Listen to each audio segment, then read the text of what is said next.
Would you please sign my petition? I'm sorry. You gotta be... Look, just sign the stupid petition. I've got stuff to do. I'm sorry. Are you gonna sign this, or will it be your surviving family members? Okay, I'll do it.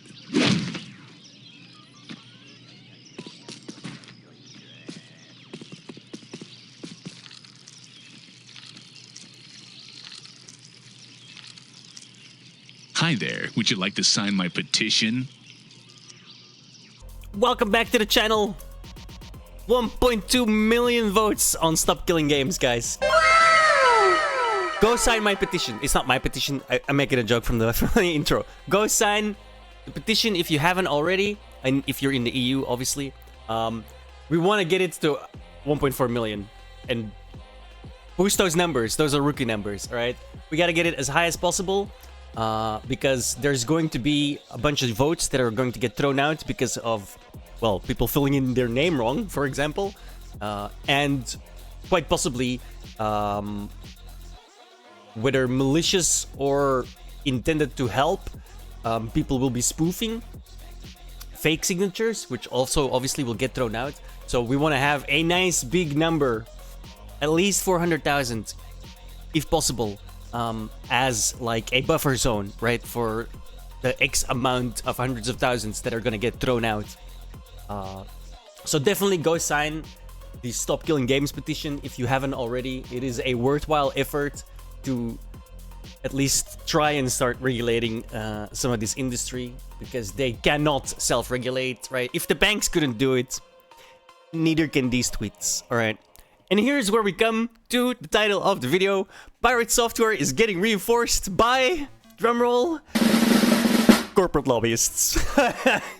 Because of course, who else would reinforce Piratesoftware on this topic, right? Of course it's going to be the lobbyists for the gaming industry, right? Video Games Europe throws its hat in the ring with a statement on Stop Killing Games. Let's read it. It's very small and it's full of lies. We appreciate the passion of our community. However, the decision to discontinue online services is multifaceted, never taken lightly, and must be an option for companies when an online experience is no longer commercially viable. We understand that it can be disappointing for players, but when it does happen, the industry ensures that players are given fair notice of the prospective changes in compliance with local consumer protection laws. This is already like massive legal speak, Art. This does not... It's not ensured in the slightest, right? The big companies maybe, the smaller companies not so much, right? Just look at... oh, what the hell is the game called? The one from Sony, and that's actually a big company, right? I forgot already. Concord, right? Everyone knew that was gonna get shut down, but it got shut down like within a week. The difference is everyone got refunded on that one, right? So it is not the same. I know it's not a 1-1 comparison.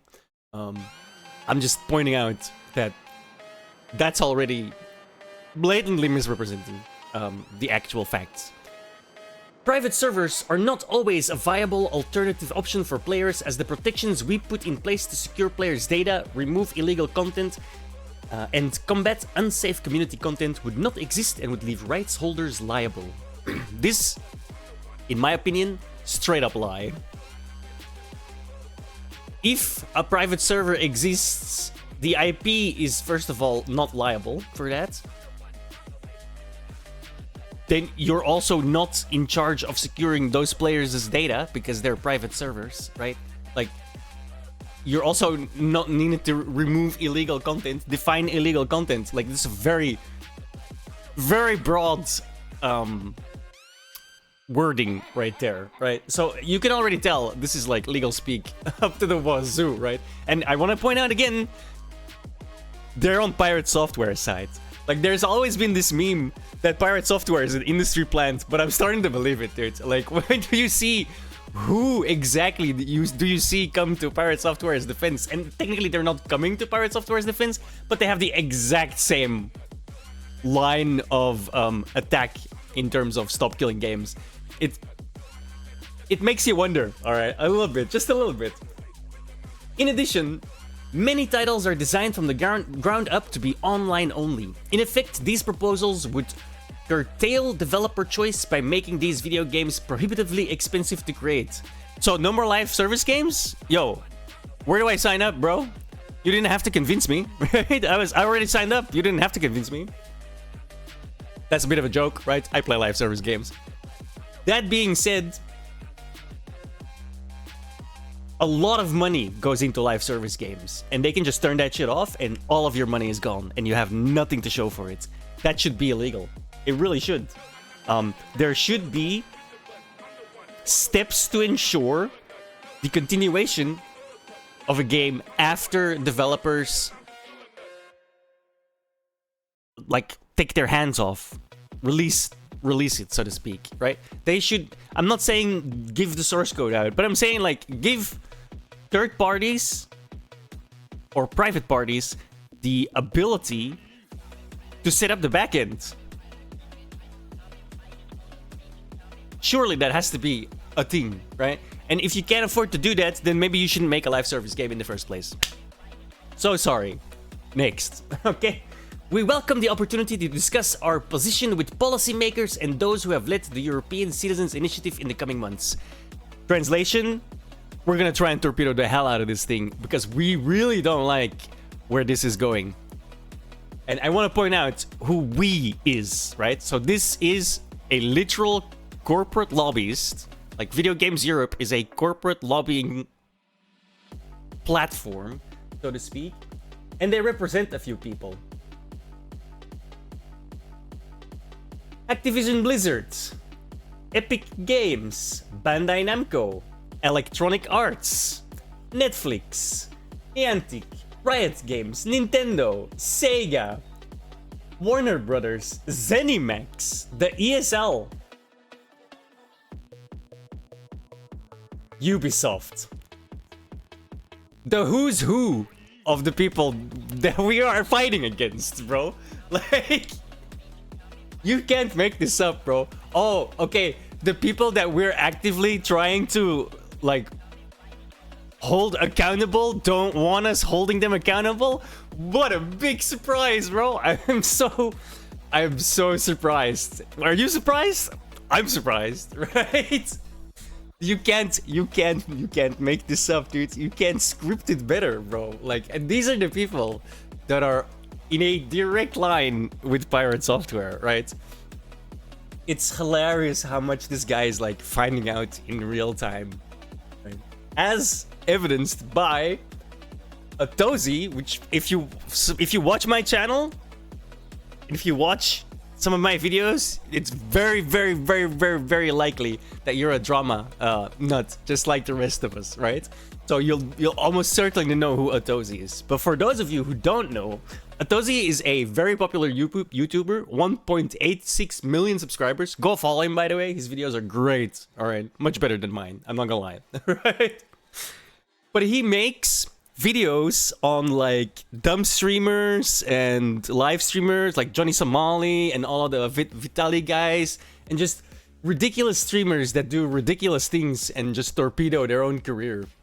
And he now made a video. It already has almost 500,000 views in the 12 hours ago since it was uploaded, about Piratesoftware. And you know Piratesoftware hates that fact, bro, because he does not want bigger creators looking into him critically, because it never ends well, right? Like, he loves it when smaller creators like me do it, because then he just screams harassment, right? But now he's gonna do the same thing, right? He's just gonna scream, "Oh, you're weaponizing your audience against me, and I'm being harassed, and I'm the total victim," even though my ego is what got me here in the first place, right? So, it's just really funny to me, guys. Like, we are watching him find out in real time after fucking around for 3 years now, right? Like, he goes from controversy to controversy, and he just keeps doubling down. Double, triple, quadruple down. Well, send it to my legal team. DMCA strike this game for making a joke trailer where you used my image, and then meanwhile the image was a roach with a wizard hat on it. If you view yourself as a roach, right? This was after the World of Warcraft, drama, so it's kind of, that's a deep dive. We should probably go into it at some point, right? I'm making so much Piratesoftware content, I might as well do that. But we'll see. We'll see if I'm if that day I'm sufficiently not lazy, right? So that's pretty much it. What happened, right? The Corpo Lobbyist freaks came in and are in a direct line with Piratesoftware. Atozy made a video on him to another 2 million potential followers that now get inducted into the newest lolcows lore, which I think is hilarious, right? It's a deep dive, guys. Get ready, right? If you want to go down the deep dive, look up Maldavia's victory and warning, trigger warning, or content warning. It's not for the faint of heart, okay? The Piratesoftware drama goes deep, all right, and in crevices you don't expect, maybe. So that's gonna be it. Go sign my petition. Again, it's not my petition, but sign it because it's for all of us, right? This will it is designed so that they stop killing our games, right? Like, the Ubisoft The Crew is the best prime example, man. That game was fully playable single player, but Ubisoft still killed it because they took the online verification thing off. So you can't play that game no more. It's just gone, gone. You don't own your games no more, man. And in Europe, I'm pretty sure that's fucking illegal already. If I buy a piece of software, I own that piece of software. I'm fairly certain that was not that long ago a EU conversation happened about that, right? So go sign the petition. We want to get it as high as possible, at least 1.4 million, because of the chance of signatures getting thrown out for fakes or just people writing their name wrong. It works. Proofread your name, guys. Like, don't type really quickly, just proofread it. And leave your thoughts in the comments down below. Follow me on kick.com/Pirage, twitch.tv/Pirage. We're live there every day. You can see me edit there, and I play a lot of video games. All of the weird video games. It's great. Thank you so much. Peace the hell out.